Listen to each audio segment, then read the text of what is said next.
Sir Bharat Pak మధ్య యుద్ధం so ఎలా జరిగిందో ఏం జరుగుతుందో ఇప్పుడు సిచ్యువేషన్ ఏంటన్నది ఇప్పటికీ కూడా ఒక టెన్షన్ వాతావరణం ఉంది అని చెప్పి కొన్ని కథనాలు వస్తున్నాయి. లేదు ట్రంప్ మధ్యవర్తిత్వం ఇంకేమీ లేదు అని చెప్పి మాట్లాడే పరిస్థితి అయినా కవ్వింపు చర్యలు చేస్తున్నారు. ఎందుకు మీరు ఉపేక్షిస్తున్నారు, ఇంక తాడోపేడు ఇప్పుడే తేల్చేయండి అని ఒక వర్గం. అసలు ఏంటి పరిస్థితి, ఎటువైపు దారితీస్తుంది?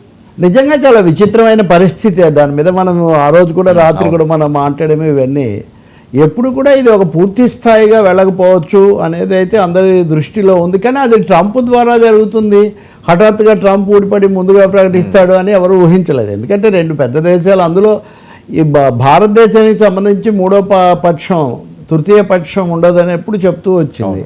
కాబట్టి ట్రంప్ చెప్పడం, ఆ తర్వాత కాసేపటికి ఆయన విదేశాంగ శాఖ కార్యదర్శి కుదిరింది complete and immediate cease fire అన్న పద్ధతిలో చెప్పడం కొంచెం ప్రపంచాన్ని ఆశ్చర్యపరిచింది. అయితే దీనికన్నా ముందే మళ్ళీ సీజ్ ఫైర్ వైలేషన్స్, అక్కడ కాల్చారు ఇక్కడ కాల్చారు, ఇవన్నీ వచ్చాయి. కాబట్టి ఇదంతా కూడా ఒక ప్రత్యేక తరహాకు చెందిన ఒక నిగూఢమైన అంతుపట్టని రీతిలో ఇది ముగిసింది అని చెప్పాలి. ముగిసిందా లేదా, ముగియలేదు, కరాచీ కాలిపోయింది, పెషావర్ పేలిపోయింది, ఇవన్నీ చాలా విన్నాం. యుద్ధంలో ఎప్పుడు అవి ఉంటాయి అనుకోండి. Truth is the first casualty of war అంటారు. యుద్ధంలో ముందుగా ఎవరి పక్షం వాళ్ళు చెప్తుంటారు. కానీ ఇక్కడ భారతదేశానికి ఇబ్బందికరమైంది ఒకటే, ట్రంప్ జోక్యం చేసుకోవడం, ఆయన చెప్తే మనం ఏదో విరమించామన్న వాతావరణం కలిగించడం. అది అయిన తర్వాత ఉపాధ్యక్షుడు జేడీ వాన్స్ ప్రధానమంత్రితో మాట్లాడడం, అంతకుముందు ఏమో it is none of our business అన్న పెద్ద మనిషి హఠాత్తుగా మోడీతో మాట్లాడడం ఏంటి. కాబట్టి ఇవన్నీ అయిన తర్వాత భారతదేశం POK ఆక్రమిత కాశ్మీర్ విడుదల ఒక్కటే మా లక్ష్యం అని భారతదేశం ఎప్పుడూ చెప్తూ ఉంది. కానీ ఈ మధ్యలో గజిబిజి తికమక తారుమారు మారుతారు. దీనికి ఎవరు కారకులు, ఎవరి గందరగోళాన్ని సృష్టించారు? యుద్ధం కాబట్టి ఇంతకంటే నేను ఎక్కువ రెండు దేశాలు సున్నితమైంది కాబట్టి మాట్లాడలేదు. కానీ ఇలాంటి పరిస్థితి మటుకు భారతదేశం గతంలో ఎప్పుడూ ఎదుర్కోలేదు. దీనికి కారకులు ఎవరు, కారణం ఏంటి అన్నదైతే మనం చూడాలి. ఇంకా రెండో ప్రశ్న మీరు అడిగింది, ఇప్పుడు పరిస్థితి ఏంటి అంటే, సాయంత్రం 5 గంటలకు director generals of military operations DGMOల స్థాయిలో చర్చలు జరుగుతాయనే చెప్తున్నారు. ఈ 2 రోజుల నుంచి మిగిలినవన్నీ ఏమైనా కానీ చర్చలు నిలిపేస్తున్నామని చెప్పలేదు కదా. నిన్నంతా కూడా సైనిక దళాలు వాళ్ళ ప్రతినిధులు, అలాగే పాలక పార్టీ ప్రతినిధులు, మంత్రులు రకరకాల వ్యాఖ్యలు చేశారు. ఏమని, మా ఆపరేషన్ సింధూర్ జయప్రదమైంది, మేము ఎవరో చెప్పినందుకు కాదు, మా షరతుల మేరకు మా టర్మ్స్ ప్రకారం మేము ముగిస్తున్నాం, ఇలాంటి ప్రకటనలు చేశారు. నిజంగానే 9 కేంద్రాల మీద దెబ్బ కొట్టడం అది కనిపిస్తూనే ఉంది. అదే సమయంలో కాశ్మీర్ సరిహద్దులో కానీ లేదా జైసల్మేర్ లాంటి దగ్గర వాళ్ళు వచ్చి ఆయుధాలు వేయటం, కాశ్మీర్లో ముఖ్యంగా ఆ సరిహద్దుల్లో చనిపోవడం, ఇవి కూడా జరిగాయి.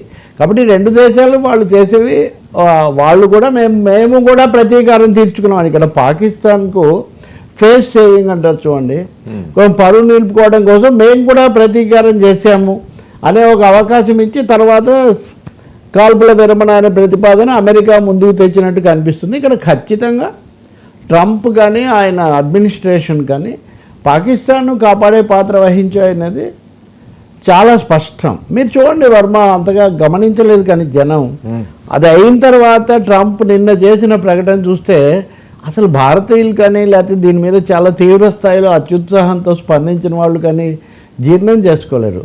India Pakistan are 2 great nations, great forces అన్న ట్రంప్. ఈ విధంగా భారతదేశాన్ని పాకిస్తాన్ను మా స్నేహ దేశం అది ఇది ఏమన్నా అంటే వేరు. ఈ 2 గొప్ప దేశాలు అన్న తర్వాత ఇంకా భారతదేశానికి సంబంధించిన చాలా క్లెయిమ్స్, చాలా ప్రకటనలను కొంచెం వాటి మీద ఆయన నీళ్లు చల్లే పని చేశారు.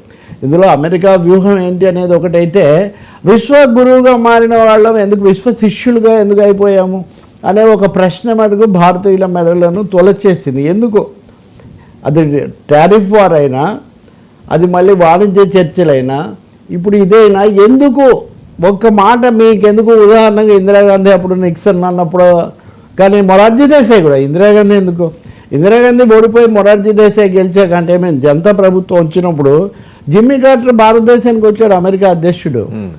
ఆ అణు ఒప్పందం విషయంలో భారతదేశం సంతకం చేయట్లేదు, ఈ ముసలివాడికి నేను అక్కడికి పోయిన తర్వాత చెప్తానని ఆయన మాట్లాడింది కాస్త మైక్లో వినిపించింది. అంటే అంత మొండిగా ఉన్నాడు మొరార్జీ దేశాయ్. మరి ఆ పరిస్థితి ఇప్పుడు ప్రపంచంలో ఎందుకు లేకపోయింది? దీనికి 2-3 కథనాలు ఏమంటే, పాకిస్తాన్ తెర వెనుక ఏదో బెదిరింపుకు పాల్పడింది. ఈ అణ్వస్త్రం అనేది ఒకటి ఉంది కదా ఇక్కడ, ఎటువంటిదైనా ఏ స్థాయిదైనా అణ్వస్త్రం అనేది అంటే ప్రపంచం ఇది అవుతుందని. కాబట్టి కారణాలు ఏమైనా IMF అప్పు కూడా ఇప్పించారు కదా. ఇప్పుడు ఒక విషయంలో అంటే ఏదో అనుకోవచ్చు, కానీ అన్ని విషయాల్లో కూడా అమెరికా ఎటువైపు ఉందనేది చాలా స్పష్టంగా అర్థమైంది. బట్ అయినా భారతదేశానికి అమెరికా కూడా సంబంధాలు అనండి. మోదీ ఈజ్ మై ఫ్రెండ్ అని మొదట అన్న ట్రంప్, తర్వాత బోత్ ఆర్ మై ఫ్రెండ్స్ అన్నాడు మళ్ళీ. అంటే ప్రతి విషయంలో ట్రంప్ ఏదో పిచ్చోడి చేతిలో రాయి అది ఇది అని కొంతమంది అంటారు, కానీ వాళ్ళు చాలా అనాలోచితమైన వ్యవహారం. ట్రంప్కు తన ప్రయోజనాలు, తన దేశ ప్రయోజనాలు చాలా బాగా తెలుసు. సో ఆయన అవన్నీ చెప్పాడు. ఏదైనా ఒకటి కదా వర్మ, యుద్ధం జరగాలి, రెండు దేశాల ప్రజలు దెబ్బతినాలని ఎవరు కోరుకోరు. అది అర్లియస్ట్ సాధ్యమైన.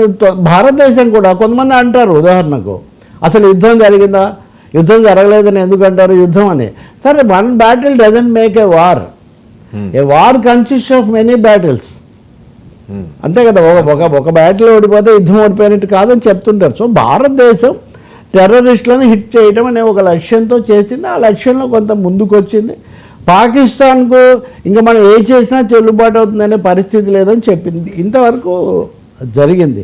ఇంక ఇప్పుడు కాల్పుల విరమణ ఉదాహరణకు మీరు అడుగుతుంటే 32 విమానాశ్రయాల్లో సాధారణ పరిస్థితులు ఇప్పుడు ఎందుకు పునరుద్ధరించారు? కాబట్టి ఇంకా టెన్షన్ ఏదో తగ్గలేదు, అలాగే ఉంది అని భావిస్తే అలా ఉండదు. అలా అంత టెంపో అనేది ఒక దశలో ఒక క్లైమాక్స్కి చేరుతుంది. మళ్ళీ అది డీఎస్కలేషన్. ఇండియా ముందు నుంచి ఒకటి చెప్తుంది, we're not for any kind of escalation of war, we're all for deescalation. But Pakistan should refrain from assisting or encouraging terrorism. అది కదా భారతదేశ వైఖరి. కాబట్టి ఏదైతే మీ హెచ్చుతగ్గులు ఏమున్నప్పటికీ, ముందు ఎవరన్నారు, వెనక ఏమన్నారు, వ్యూహాత్మకంగా పొరపాటు జరిగిందా, లేకపోతే పక్కదో పట్టించారా, అది కూడా జరుగుతుంటుంది కదా.